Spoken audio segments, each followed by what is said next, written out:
You're watching Channel Z, the world's leading zombie apocalypse channel. Broadcasting live from Studio Z. Makes me act the way I do.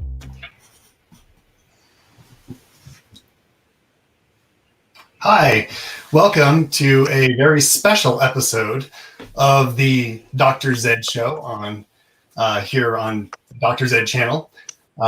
Coming at you from the foothills of the Sandia Mountains here at Dr. Z HQ in the lovely state of New Mexico. We have some great guests during this show, and today's guest is extremely on point, I would say, for the genesis of the zombie apocalypse medical meeting that we put together years ago, and we're planning, of course, a meeting coming up in October. But today we're joined by Dr. Stephen Schlozman. He's an academic psychiatrist at Harvard, and he's author of the Zombie Autopsies. So, Dr. Schlozman, why don't you tell us a little bit about yourself? Hey, everybody. First of all, thanks so much for having me on the show. This is so fun. As has been said, I'm an academic psychiatrist and child psychiatrist based at Mass General Hospital and at Harvard Medical School. I also am a writer, and among my novels, one is a novel called The Zombie Autopsies, which is a very dark, very tongue-in-cheek story about a zombie plague of unknown origins that quickly takes over the world, and a bunch of folks have to go and try and cure it on an island in the Indian Ocean. And every time they succumb to the zombie bug, a new group of scientists come in, and then they got to fix it. And round and round it goes. And like many zombie stories, it doesn't end well. But it was awfully fun to write. And it's awfully fun to read or listen to. I'm actually listening to it on audiobook right now. Oh, so I'll put in a plug for the book right here. It grabs you, and it sucks you into that world. And as a scientist and a physician, it's as accurate as you would expect it to be, coming from an academic clinician and psychiatrist. Which brings up the important point I'm supposed to make, that the medical school that employs me has required that I say to everybody out there, zombies are not now, nor will they ever be real yet. But someday they could happen. And for the purposes of this show, they are literally outside my door. That's how close they are. No, that's right. So for the purposes of the Dr. Z channel and the Dr. Z show, we consider zombification a little more generally. And we think that the idea of zombification, zombies, is all around us and is a very real thing. But how did you personally get interested in this idea of zombification? Oh, my goodness. I've loved horror films my whole life. I teach an undergraduate course at Harvard on horror films and horror writing. I have always especially loved zombie movies, in part because even before I understood that they were profound, understood it intellectually, I understood it, I think, emotionally. I knew that there was something more going on here than just people stumbling around in their pajamas, which is what it looked like. If you go back and watch the original Night of the Living Dead, which was mind blowing, they're just old people like kind of walking around with trunk latex and moving back and forth. So I've always loved them. And then about now almost 11, 12 years ago, my wife got sick, and she's all better now. She had breast cancer. She's 100% better, so I can tell the story, with a lot of ease. And I couldn't sleep, though. My kids couldn't sleep, so I would finally get them to sleep. I went downstairs, watched Night of the Living Dead, because it's always on TV, and then ended up thinking, I can't make my wife better, but I can make these zombies better. So I sat down and I wrote a medical paper about what the brain of a zombie must look like, and also how did it get there? What are the possible contagions that would have to come together in order to make somebody into a zombie? And the story, if you'll pardon the pun, went viral and shot around, and that was that.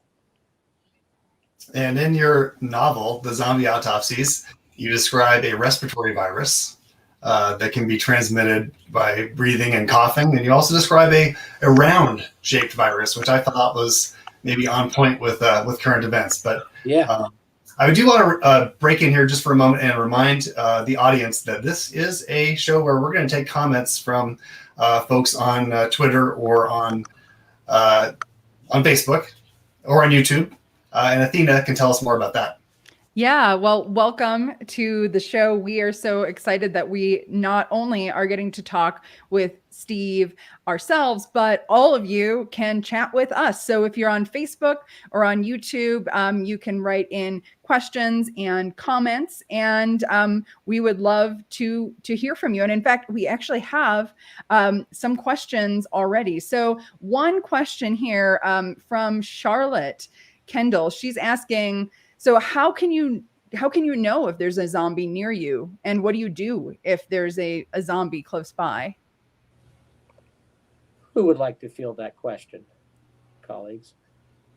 Want me to go? Go Yeah, ahead. I think you Okay. should take this one. So it's an interesting moment because you're almost being asked to prove a negative. You can never not know that there's a zombie nearby because you don't know what stage of the infection the zombie bug is in. So an obvious zombie, like everything else in the world, at the margins, it's really straightforward. If something is barely able to walk and its guts are hanging out and it's growling and drooling and it's got a very high temperature, because let's say it's caused by contagion, you can be comfortable that among the things you got to think about, zombie should be pretty high on the list. It's that in between where you don't know, because the most common reason people act like zombies is that they're drunk or have some other substance on board. That leads to all of the things that you would see, the difficulty walking, losing balance, slurring words, maybe even the growling, maybe even the hunger, although there are different substances I can think of that would cause more kind of ravenous hunger that we see with the zombies. If one is near you, I think the best thing to do is to say, hey, are you by any chance a zombie? And if they say no, it doesn't mean absolutely no, but the very capacity to answer you starts to rule out the possibility that it's a true zombie. So this actually ties in with a question that Erica has, which is, how much consciousness do the zombies retain when they become zombified? And related, does this have implications for zombie rights and how we should treat the zombified? That's such a cool question. So it actually, in all seriousness, it is an incredibly pertinent question. So whether or not the zombies retain consciousness, if we conceptualize zombies as not like a separate entity, but as a sick person, which is what I tried to do in my novel, then of course they have all the rights that anybody would have because they're still human. In fact, in the novel I wrote, the United Nations decides that they have to classify people who've been infected with this bug as something other than human in order to be able to take advantage of them in ways that you couldn't if they were still human. Then you wouldn't be able to apply the UN Treaty for Human Rights. So if the zombies are still considered human, it doesn't matter to me whether they're conscious or not. In the same way that it doesn't matter to me if somebody in the ICU is conscious or not. They still have all of the rights and privileges afforded to them as human beings. Once we decide there's something other than human, once we other them, literally, then actually the gloves come off and it becomes scary fast. That's the cautionary tale of a zombie story. Right. That's that sort of question of like, once we start othering humans, then we become the monsters, or Absolutely. that opens up the possibility for us to act in a monstrous manner. Zombies have never scared me. It's always the way we respond to them that terrifies me most. And that's a very important lesson for us in medicine, of course, because we do see people that are intoxicated or encephalopathic that might drool and behave in some ways that would make us tend to think of them as being other than human. But it's super important, as we all know in medicine, that we need to respect the humanity of everybody that we treat. Absolutely. Yeah. Pam Winfrey is asking, in situations, right, where consciousness is impaired, right? If zombies don't have much of a brain, for example, how much are they responsible for their actions? So if you're going to do this right, you have to hold them for the level of responsibility that you would hold anything with the level of brain function that it has. So that means you have to go literally on a case-by-case basis. If you think about what happens to zombies, they lose a lot of their frontal lobe function. So that's the front part of their brain that allows them to juggle complicated ideas, to pay attention to X and not to Y. And it's also the part of the brain that allows them to resist impulsive actions. So to stop yourself from flipping somebody off when they cut you off on the road. If that brain part has gone away, or if the things that allow the limbic apparatus, the fight or flight area, to talk to the frontal lobe, so these lower regions of the brain can't talk to these upper regions of the brain, then it's awfully hard to hold them responsible for it any more than you would hold a crocodile responsible for biting you. It's not the crocodile's fault that it's biting, it's just doing what crocodiles do. So if a zombie acts like a zombie, it's doing what zombies do. And it's not really fair to hold them responsible for that. It's like holding a dog responsible for wagging its tail. It's what they do. But still, crocodiles are dangerous. Don't you agree? And we might want to put some kind of device over a crocodile's muzzle, so to speak, to keep them from biting. Yeah, no. If you've ever gone down to Orlando outside of Spooky World, there's this crocodile park, alligator park, and you can pay $5 and sign 12,000 waivers and put some raw chicken through a hole in the fence, and the crocodile or the alligator jumps up and eats it. It's a scary, scary moment. The people who wrestle those alligators, they take a lot of precautions. So in our world, where this zombie bug is increasingly spreading and has been since 1968, I think we really owe it to our fellow human beings to wear something over our face to stop us, because we never know if we have been infected. And if we've been infected, we could be on our way to turning. And once we turn, we can't help but to bite whoever is near us. It's not even about the person in front of you, or it's not about anybody special. It could be just the person in front of you. So I think you have to wear a muzzle, even though a lot of people will feel it's an impingement on their freedom. I think it's really the only proper thing to do in order to protect other people in case you happen to turn. So you're saying that wearing a face covering or a muzzle in this instance would be an act of protecting others in case you became infected yourself. Yeah, it would protect you too, because if you tried to bite somebody, I'm pretty sure people would not take kindly to it and would harm you, or potentially at least lock you up in some way. But definitely in terms of protecting other people on the street, look, if you're crossing the street and you turn and the person in front of you happens to be texting and isn't well aware that you stopped walking correctly and started growling, you don't want to be able to bite them. You want to be able to lunge at them, have the person say, "Oh my goodness, this is a new zombie," and bring you to the hospital to help you get better. You certainly don't want them to try and blow your head off. That's a very bad outcome for everybody involved. So we have a question from Erica about what happens, when a zombie is a member of your family. She said her kid has started moaning, shambling, and trying to eat their dog. But she's, so she thinks she's a zombie, but she's also her kid. Do you have advice for how to provide for her in this new zombified state that she's in? Dr. Zed, I have ideas, but I feel like I'm feeling all these. Dr. Zed, do you have something you would throw in here? What do you think? This is all kind of new territory for all of us. We're trying to sort out this situation. I would be extremely concerned. I think, as the questioner has posed, this would be a real conundrum. No easy answers on this one.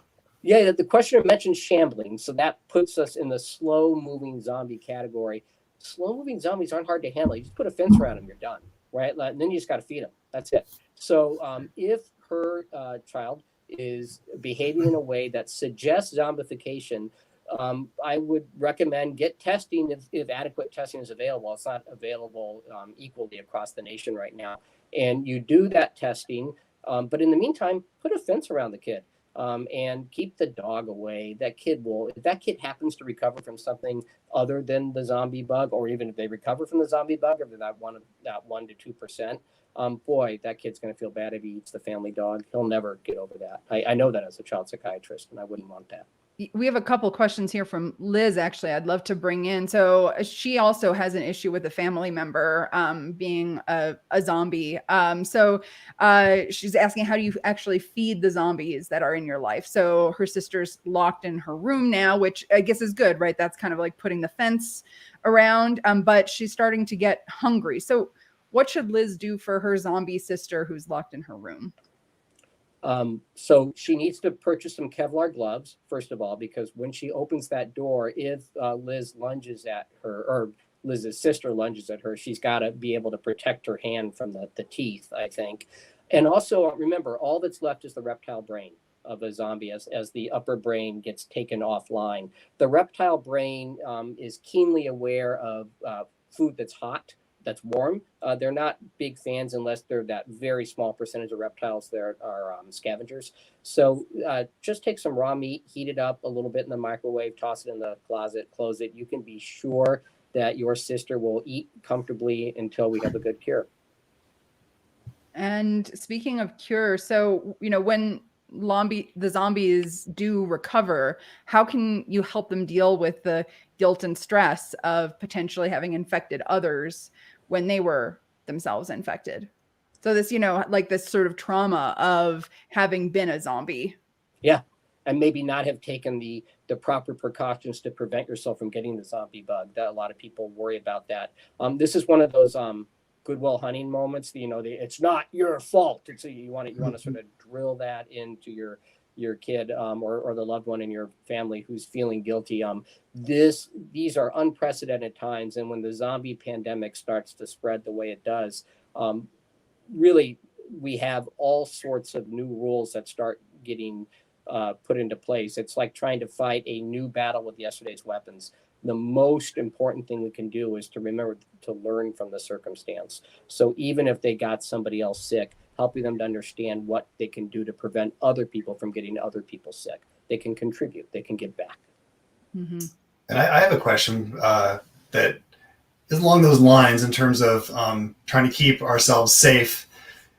Is there any thought about preventing zombies from becoming so hungry? It seems like this satiety issue, their satiety deficiency issue is a major feature of zombification. At least it was in the novel that you wrote.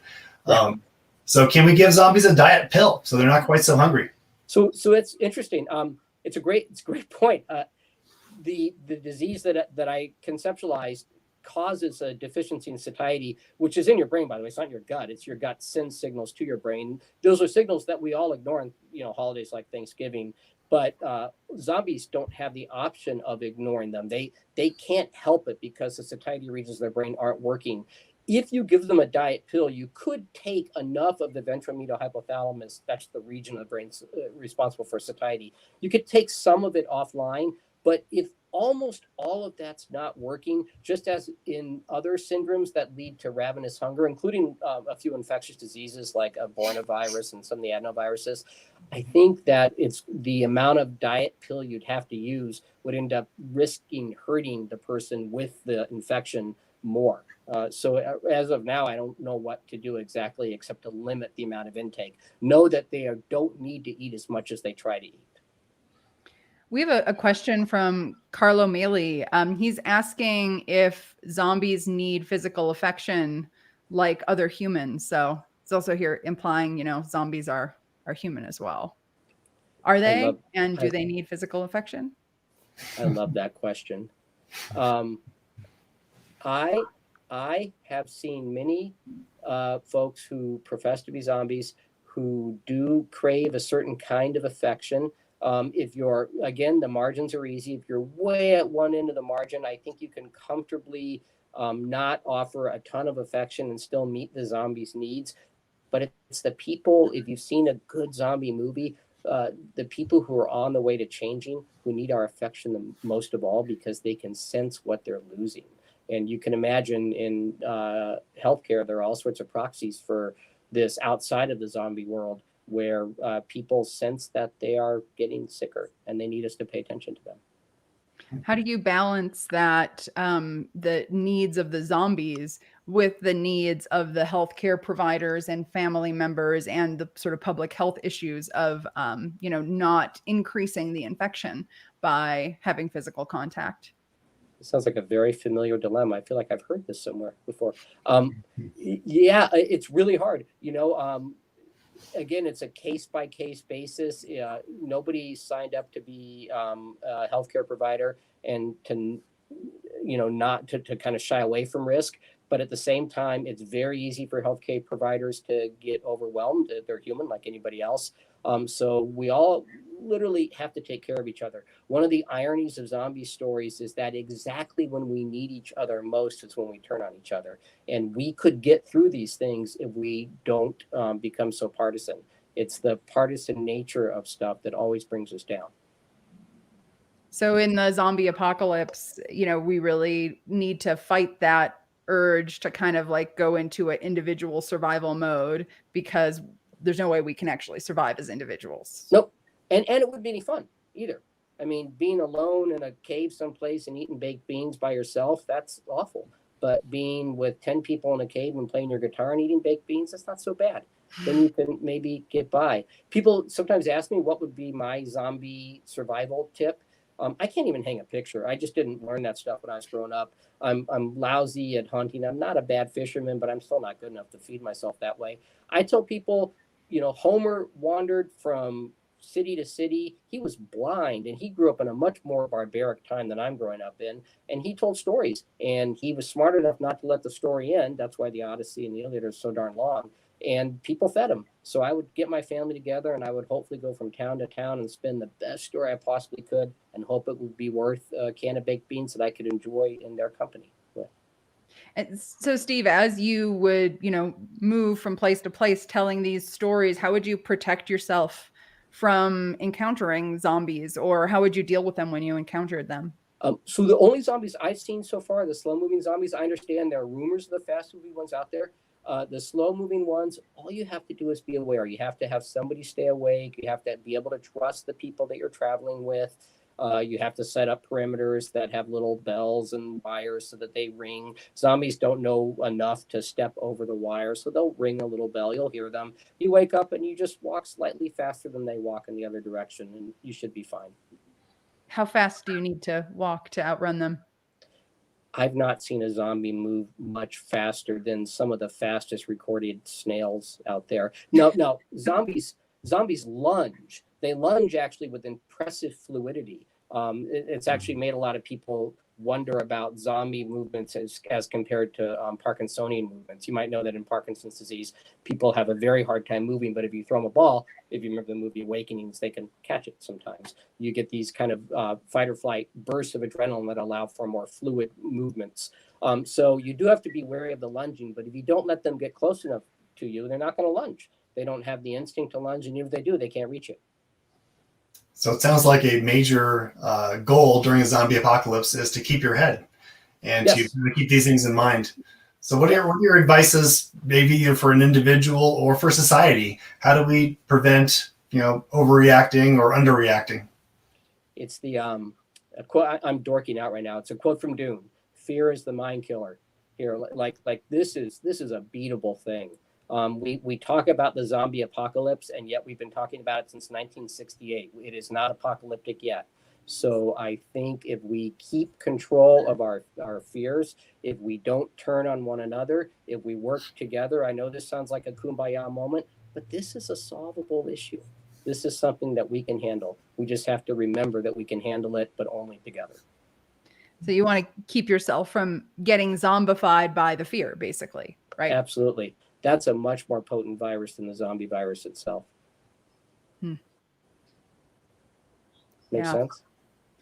Makes sense. It also makes me wonder or worry that a lot of times decision makers, people in charge, they might aim to give misinformation about zombie apocalypses on the basis of preventing panic, not wanting people to panic. So that can be maybe a rationale that's used sometimes to give information that's not correct. So what do you think about that? I think that it is very, very enticing for people in positions of power to use fear as a means of generating both support and a means of squashing dissension. And yet it always comes back to bite them, both literally and figuratively, in the zombie canon. We see this over and over and over again. You see this in every zombie movie. I just rewatched Land of the Dead, and Hoffman's or Dennis Hopper's character, the guy Kaufman in the Fiddler's Green, the mall where everybody's living, in that they let this thing come round and catch them again. Don't let the leaders instill so much fear into you that you stop listening to your own common sense. We have a great question here from Liz on this fear point. She's saying, given that fear is this killer, how do you balance, getting ready and preparing yourself with not panicking, right? Because if you've kind of faced the fact that, well, you do need to prepare for this, then you actually have to face that reality of the fact that the zombie apocalypse is happening, and that could possibly trigger panic. So how do you balance that? So this is where I get to pull from my psychiatric knowledge. A whole lot worse than panic is, or than the fear that goes along with panic, is the anticipation of the panic itself. Anticipatory anxiety is what really brings people down. People are afraid of bridges will actually say once they're on the bridge, they do okay, but it's the driving up to the bridge that absolutely terrifies them. So I think thinking about getting ready for the zombie apocalypse is absolutely terrifying. But once you start to get ready for it, once you take some action, you actually start to feel more empowered, more kind of in control of what your destiny is. And that makes you feel better. You get past that anticipatory stage and you get into the thing itself. Then I think you can control the panic. We have two other questions I want to get here. One's from Christina. It was related. She's asking, how do you take care of your own mental health in the zombie apocalypse more generally? It's a really, I'm just chuckling because that's the $10 zillion question. We can stay healthy on body during a zombie apocalypse. We just have to walk slightly faster than them. But the mental health piece, remember, we are social creatures. We need one another. And the problem with the zombie apocalypse isn't just that there's zombies out there, but it's that zombies don't make very good company until they get better, if we're lucky enough to find a cure. So we need to take advantage of our desire to be with each other, to befriend each other, to have dinner together. Again, these sound like really corny things, but there's actually, honest to God, good science around this, that people become more immunoprotected. They have increased cytokines in their saliva when they have more communal experiences. So it's just like anything else. The more isolated you are, the worse off you tend to be from a mental health perspective. Yeah. And one more question here from Liz that I want us to have a chance to talk about. She's asking, what other lessons can we learn from Romero for dealing with the zombie apocalypse, or whatever the nature is of our apocalyptic present? So I knew George really well. George optioned my novel. We wrote the screenplay together. It's still bouncing around out there. George told me, I asked him, what advice would you have? We would go to one or two Shakespeare plays, every year before he passed on. And he said, just remember to laugh, Schlozman. And he was totally serious there. He said his movies were meant to be scary, but also to be funny. And ultimately, they were to remind us of our foibles, but also our strengths, to make us both have humility, but also to be impressed by what we can do. So George's lesson was to take ourselves not too seriously, but just seriously enough. That's why he put zombies on an ice skating rink in Dawn of the Dead. But he also had the people in Dawn of the Dead realize that they needed to do something different and get out of the mall. They were getting bored. That's great advice. And speaking of the value of humor, it's been shown that laughter can reduce one's blood pressure and can have some beneficial effects on cardiovascular health as well. So we need to remember to laugh. I agree with that. Absolutely. Yeah, to me, one of the most important things about, laughter and humor, and more generally kind of fiction and imagination and engaging in these worlds, is that it kind of short circuits that fear that otherwise would come along with, dealing with a reality that's scary. If you can kind of go into a world that's a imaginative world and have fun and be playful, and then maybe only afterwards ask yourself the question of, well, how much does this actually relate to what's going on right now today? You've kind of taken a detour around the, fear part, and you're just in the mode of dealing with what the reality is. So I see it as a fun way of getting around our fear. Therein lies the strength of stories. That's why since we've been talking to each other about anything, we've been telling stories, and that's what we get from it. We get a way around the fear so we can still learn. Yeah. So it seems like that would be a silver lining to thinking about zombie apocalypses and telling stories about them is that we may actually be able to protect ourselves from panic or from undue anxiety when the real thing happens to us. Do you think there's value in the zombie canon and in zombie storytelling? Oh yeah, yeah. I mean, I suppose there's a selection bias here problem because I'm the one answering the question. And I love zombie stories, but I think I love them because of their value. To me, zombies are such blank slates. There's so little going on in their cerebral cortex that we can map them onto almost any crisis, and in doing that, we can learn about that crisis. So depending on slow versus fast, infection versus radiation versus contagion versus sometimes you just don't know what causes it. In all of those circumstances, we have to sort of grapple with different levels of uncertainty, and it's learning to tolerate uncertainty that zombie stories force on us in a way that humans have always had to do. We've just forgotten that there's always been a lot of uncertainty in the world, and it helps us to remember that. Well, those are great, I think, ways to wrap this conversation up. This has really been fantastic. Yeah, thank you so much, Steve, for sharing your brains with all of us. And Dr. Zed, this was an awesome show. I just want to remind everybody that if you like this kind of conversation that we have on Channel Z, be sure to sign up for the Zombie Apocalypse Medicine meeting happening October 15th through 18th. And Steve Schlozman is actually one of our featured speakers. So you'll get to hear a lot more from him about zombies and how zombie cinema can help guide us through our current zombie apocalypse. So be sure to check that out. Yeah, we have these live streams every Monday at 10:30 Pacific, 1:30 Eastern. So you can join us for those. And don't forget to register for ZAM now at www.zombiemed.org. And with that, just want to say have a wonderful day. And it was really, really awesome to have all of you with us, not just here in our virtual studio, but everybody joining us on social media. Thank you so much for your questions and comments. We love having the chance to do Apocalypse Improv with all of you during our shows. So thank you for joining us, and we will see you next Monday. Keep your heads, everybody. Yeah, don't lose your heads. That's right. Take care.